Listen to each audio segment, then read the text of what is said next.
அபி, என்னாச்சு? ஏன் இவ்வளவு ஸ்ட்ரெஸ்டா இருக்க? ஆபீஸ் வேலையில கான்சென்ட்ரேட் பண்ண முடியலடா. வீட்டுல நடக்கிற தேவி பிரச்சனை அவ்வளவு ஸ்ட்ரெஸ்ஸா இருக்கு. கம் ஆன், cheer up அபி. அம்மா தான் ஒரு ரிசப்ஷன் வச்சு ஊருக்கெல்லாம் சொல்லிரலாம்னு ஒத்துக்கிட்டாங்கல்ல. ஆனா தேவி அவ அப்பா அம்மா கிட்ட பேசுறதுக்கு ஒத்துக்கவே இல்லையே. தல தீபாவளி கொண்டாடலான்னு அம்மா சொன்னது எவ்வளவு பெரிய விஷயம் தெரியுமா? எனக்கு நல்லா புரியுது, ஆனா தேவிக்கு புரிய மாட்டேங்குதே. நீதான் அபி புரிய வைக்கணும். அம்மா இல்லாம யாருக்கும் தெரியாம உன் கல்யாணம் நடந்துருச்சு. அதை எத்தனை நாள் இன்னும் ஊர் உலகத்துக்கிட்ட இருந்து மறைச்சு வைக்க முடியும்? இன்னும் 6-7 மாசத்துல உனக்கு குழந்தை வேற பிறந்துரும். இப்பவே லேட்டு தானே. இதையெல்லாம் நினைச்சாதானே எனக்கு ஸ்ட்ரெஸ் ஆயிட்டு இருக்கு. உனக்கு மட்டும் இல்ல அபி, அம்மாவுக்கும் மன உளைச்சல் தானே. அவங்க பெரிய விவிஐபி, எல்லா சோசியல் மீடியாலையும் வைரலா ட்ரெண்டிங்ல இருப்பாங்க. அவங்க எத்தனை பேரை ஃபேஸ் பண்ணி ஆகணும் சொல்லு. நல்ல வேலை இன்னும் மீடியாவுக்கு தெரியல. தெரிஞ்சா அவ்வளவுதான். இதெல்லாம் எனக்கு புரியுதுடா, நான் ரெடிதான். ஆனா தேவியே இந்த விஷயத்த தள்ளி போடுறான்னு சுத்தமா எனக்கு புரியல. இன்னைக்கு காலையில மேனேஜர் வந்து பத்திரிக்கை கொடுத்த மாதிரி உன் கல்யாணமும் அம்மா ஆசீர்வாதத்தோட நடந்திருந்தா எவ்வளவு நல்லா இருந்திருக்கும். அதெல்லாம நம்ம அவசரப்பட்டுட்டோம் அபி. அது யாராலன்னு உனக்கு நல்லா தெரியும்ல. நம்ம மேலையும் தப்பு தானே அபி. சரி விடு, அத பத்தி பேசாம அடுத்தது என்ன அதை யோசிப்போம். ஏய், என்னால எதுவுமே யோசிக்க முடியலடா. நீயே ஒரு சொல்யூஷன் சொல்லு. சொல்யூஷன் சிம்பிள் அபி. அம்மா சொல்றபடி தேவியை எப்படியாவது அவங்க அம்மா அப்பா கிட்ட பேச சொல்லு. நீ அவளுக்கு புரிய வை. 2 குடும்பமும் கலந்து பேசி ரிசப்ஷன் தல தீபாவளின்னு பெருசா பண்ணிரலாம். இதை தவிர நீ வேற எதையுமே அனாவசியமா யோசிக்காத.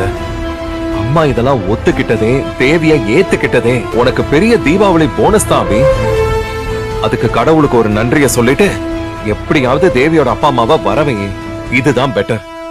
ஓகேடா, உன்கிட்ட பேசுறதுக்கு அப்புறம் தான் மனசுல இருந்த பாரம்லாம் இறங்கின மாதிரி ஒரு ஃபீல்.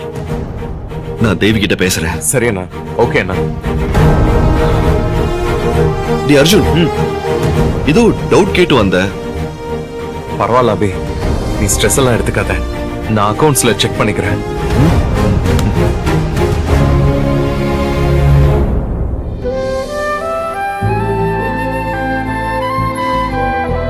தேவி, உன்னை இன்னைக்கு எப்படியாவது சமாதானப்படுத்தி உன் குடும்பத்துக்கிட்ட பேச வச்சே ஆகணும். சென்டிமெண்டா உன்னை டீல் பண்ற. உனக்கு பிடிச்ச ஸ்வீட்டோட சாயந்தரம் வீட்டுக்கு வர.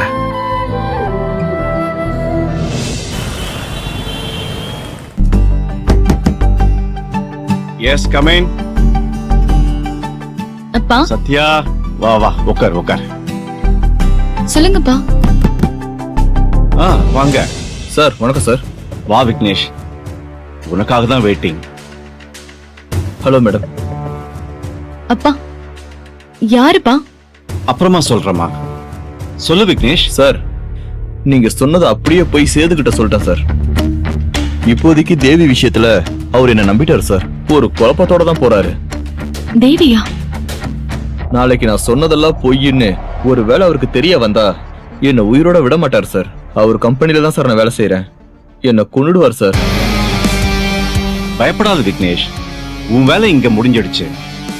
இமீடியட்டா உன் வேலையை ரிசைன் பண்ணிட்டு என் மும்பை கம்பெனில போய் ஜாயின் பண்ணிடு. நீ எங்க இருக்கேன்னு கூட சேதுக்கு தெரிய வராது. நான் எல்லா ஏற்பாடையும் பண்ணிட்டேன்.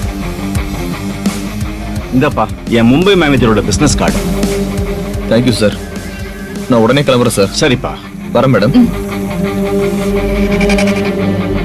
யாருப்பா இவரு? என்ன சொல்லிட்டு போறாரு? தலைக்கு கத்தின்னு வேற நீங்க சொன்னீங்க. எனக்கு ஒண்ணுமே புரியலப்பா. இவர் பேரு விக்னேஷ்மா. உங்க செல்வநாயகி கம்பெனில தான் சேது கிட்ட வேலை பார்க்கறான். ஆனா என் ஆளு. செல்வநாயகி எப்ப என்ன செய்வான்னு தெரியாத. எதுக்கும் இருக்கட்டும்னு நான் தான் 2-3 ஸ்லீப்பர்ஸ் இல்ல அந்த கம்பெனிக்கு வேலைக்கு அமைச்சிருக்கேன்.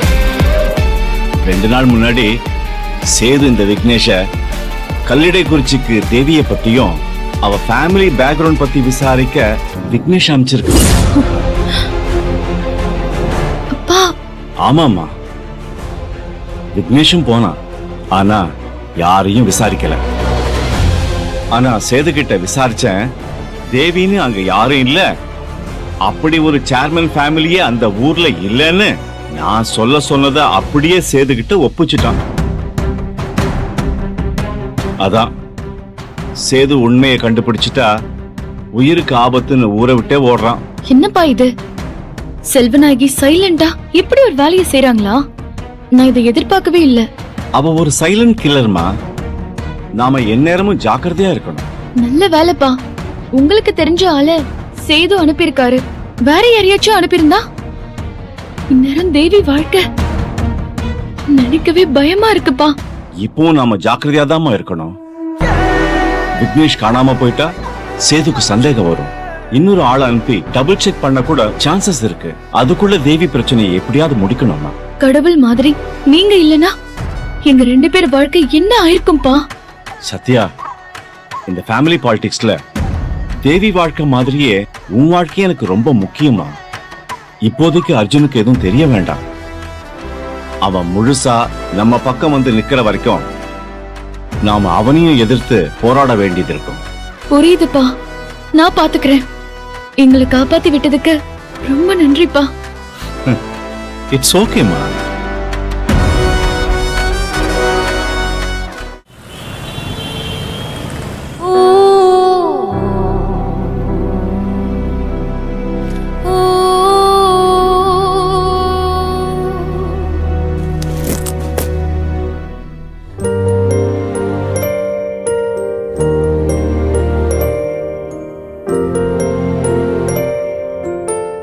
ரெஃப்ரெஷ் ஆயிட்டு வாங்க, சாப்பாடு எடுத்து வைக்கிறேன்.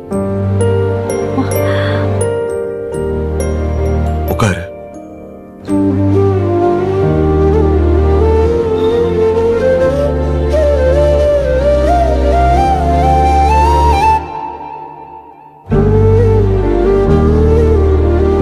சாரி, காலையில நான் ஏதோ கோவத்துல பேசிட்டேன். ப்ளீஸ் என்ன மன்னிச்சிரு. பரவாயில்லைங்க, அதுக்கு எதுக்கு மன்னிச்சிரு அதை இதுன்னு பேசிட்டு இருக்கீங்க? இல்ல தேவி, உன்னோட ஆசை எனக்கு புரியுது. நானும் உன்னை மிஸ் பண்ணேன். ஆனா நீ கேட்டது தப்பான விஷயமே இல்ல. இது எல்லாருக்குமே இருக்கிற ஆசைதான். ரூம்ல நம்ம போட்டோஸ் வைக்கணுங்கிற விருப்பம் எல்லாருக்கும் இருக்கதான் செய்யும்.